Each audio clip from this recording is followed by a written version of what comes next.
Bonjour Chérine. Bonjour Alain. Alors de quoi on va parler aujourd'hui? Aujourd'hui, on va parler de la sécurité psychologique. Waouh, grand sujet. C'est quoi la sécurité psychologique pour toi? Alors, pour moi, la sécurité psychologique, c'est un espace qui est créé Mhm, pour lequel on se sent suffisamment bien pour pouvoir prendre des risques, mhm. être détendu, pouvoir donner le meilleur de soi-même. Ah, ok. En quoi c'est important ce sujet? Pourquoi on aborde ce sujet aujourd'hui? Écoute, je pense beaucoup il y a plusieurs niveaux, mais là, aujourd'hui, dans notre conversation, je pense beaucoup à nos clients Ouais. qui sont en entreprise Mhm, et qui gèrent des équipes. mhm, Et tu sais, le leadership a beaucoup évolué. mhm. Et avant, on avait un style de leadership qui allait, tu sais, très du haut vers le C'est bas, vrai. Ouais, très autoritatif. Ça peut être ouais, très utile dans certaines circonstances. Il ne faut ouais. pas être mettre de côté. Mais on essaye de créer plus des équipes qui sont soudées aujourd'hui. Et je Mhm, pense que la sécurité psychologique, c'est un ingrédient assez important. mhm, mhm. Qu'est-ce que tu en penses, toi? Ah, je suis d'accord avec toi parce que dans les coachings et les personnes que je peux accompagner tout au long de l'année, c'est vrai qu'à un moment donné, ça revient, ce sujet. Ouais, D'une façon ou d'une autre, soit c'est la sécurité psychologique du manager, ouais, soit c'est la sécurité psychologique de l'équipe ouais, entière qui est en jeu. Pour une raison ou pour une autre, hein, ça peut être parce que, l'équipe ou le manager traverse un changement important, il y a une réorganisation, qui finalement est plus ou moins bien vécue, par l'équipe ou par le manager ou par les 2. Et à ce moment-là, il y a une certaine forme de fragilité, mmh, psychologique. Il y a comme c'est un passage de cap, hein, d'une certaine manière, hein, et en même temps, c'est aussi, comment je gère ces changements-là et quel est l'impact finalement de tous les changements que je traverse, moi, manager, sur ma sécurité psychologique et sur la sécurité mmh, psychologique de mes équipes. Donc ce sujet, il revient assez régulièrement, c'est vrai. ouais. Ouais. Je pense qu'aussi, ce qui est intéressant de voir pour pouvoir vraiment le comprendre, c'est de se dire: «Qu'est-ce qui se passerait pour un manager ou pour une équipe s'il n'y Mmh, avait pas du tout de sécurité psychologique?» Tu vois? De mmh, voir mmh. d'explorer un peu l'extrême, Ouais, pour comprendre combien c'est important. ouais, ouais, Moi j'imagine, ouais. il y a pas de sécurité psychologique, il y a de la tension, il y a du stress, il y a des comportements, peut-être, toxiques Mmh, mmh, qui mmh, mmh, mmh. émergent. C'est clair. Ouais, Malheureusement, comme toi, hein, ça m'est arrivé de travailler avec des managers qui étaient, dans ce cas-là, ouais, dans des cas même très difficiles, hein, avec, du harcèlement, on peut dire le mot, hein.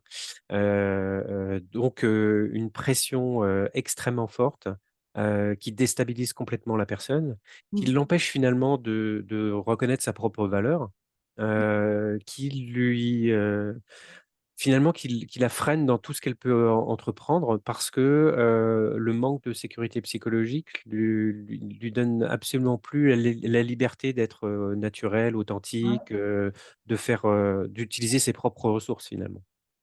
ouais, tout à fait. Et sans tomber dans des cas aussi, dramatiques, hein, on sous une forme ou sous une autre, on peut rencontrer, certaines équipes ou certains managers qui ont, à des degrés différents, des problématiques de sécurité psychologique. Ouais. Et aussi, ce qui est important, c'est l'impact de ça sur la performance. Mmh, mmh, ouais, Et ouais, il y a des gens qui me disent souvent, des clients qui me disent souvent: «Bah, moi, je fonctionne très, très bien sous stress et sous pression. C'est comme ça que je donne le meilleur de moi-même». ouais, Moi, je réponds souvent: «Oui, mais pour combien de temps?» Sur la durée, ouais, ça devient plus compliqué, en fait, sur la durée. ouais, ouais. Ce que j'aime bien comme, utiliser comme image souvent, malheureusement, hein, j'aime pas utiliser cette image, mais, je la trouve très parlante, avec des personnes que j'accompagne qui finalement se rendent pas compte de ce qui se passe. C'est la métaphore de la grenouille dans l'eau, Ouais, et l'eau qui chauffe. Finalement, elle est cuite à petit feu et ouais, elle s'en rend pas compte. Et ouais, je donne, parfois, quand, je sens que c'est vraiment la situation dans laquelle la personne, que j'accompagne est. Je lui donne cette métaphore-là parce que c'est pas qu'elle se rend pas compte, hein, c'est que, elle a besoin de l'entendre aussi. Ouais, tout à fait. Et donc je passe souvent par cette métaphore, dans un premier temps pour pouvoir ouvrir la conversation sur ce sujet-là. Ouais. Alors, quels conseils pouvons-nous donner à, ben, des managers ou des personnes qui nous écoutent sur comment favoriser cette sécurité psychologique pour soi-même ou pour ses équipes? Mmh. Je crois que déjà, ce qui est important, c'est de faire un constat, Ouais, le plus honnête possible, sur ce sujet-là. Alors, la définition de la sécurité psychologique déjà peut partir un peu dans tous les sens. Donc c'est déjà aussi de définir en quoi, quelle est ma propre sécurité psychologique? ouais, En quoi dans mon environnement, professionnel, qu'est-ce que je définis comme étant ma sécurité psychologique? Et à partir de ça, de voir si, quel est le niveau de satisfaction que j'ai aujourd'hui? ouais, Sur une échelle de 1 à 10, hein, tout simplement, de 1 étant le plus faible, 10 étant le plus important. Où est-ce que je me situe en termes de sécurité psychologique aujourd'hui? Et où est-ce que j'aimerais aller? Et c'est quoi la différence entre là où je suis aujourd'hui et là où j'aimerais aller? Qu'est-ce qui changerait? Qu'est-ce qui serait différent? ouais. Comment tu ferais toi? Bah, moi, j'aime ce que tu dis parce que je pense que d'abord, ça commence par la personne elle-même Mmh. Mmh.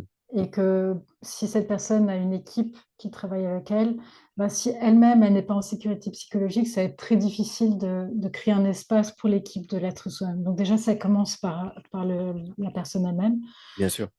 Ensuite, je pense que c'est beaucoup lié à créer un espace positif, Mmh. Mmh. où on accepte la différence, la diversité, C'est vrai. l'inclusion, on écoute un peu toutes les perspectives, on s'apprécie les uns des autres. Oui. Donc Oui. c'est vraiment quelque chose d'intangible Mmh mh.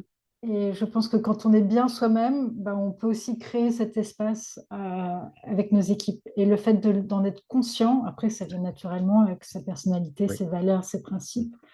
Mais de pouvoir créer ça et d'engager, du coup, l'engagement des collaborateurs peut être, vraiment augmenté Ouais. et la Ouais. performance, je pense, au final, va vraiment Ouais. être améliorée.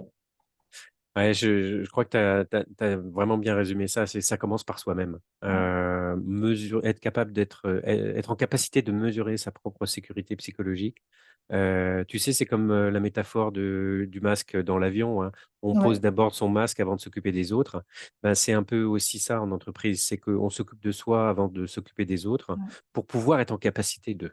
exactement et j'aime bien cette métaphore, c'est il faut aussi donner de l'oxygène à chaque personne dans l'équipe. Exactement. Ouais, Il faut ouais, que tout le monde puisse respirer. absolument.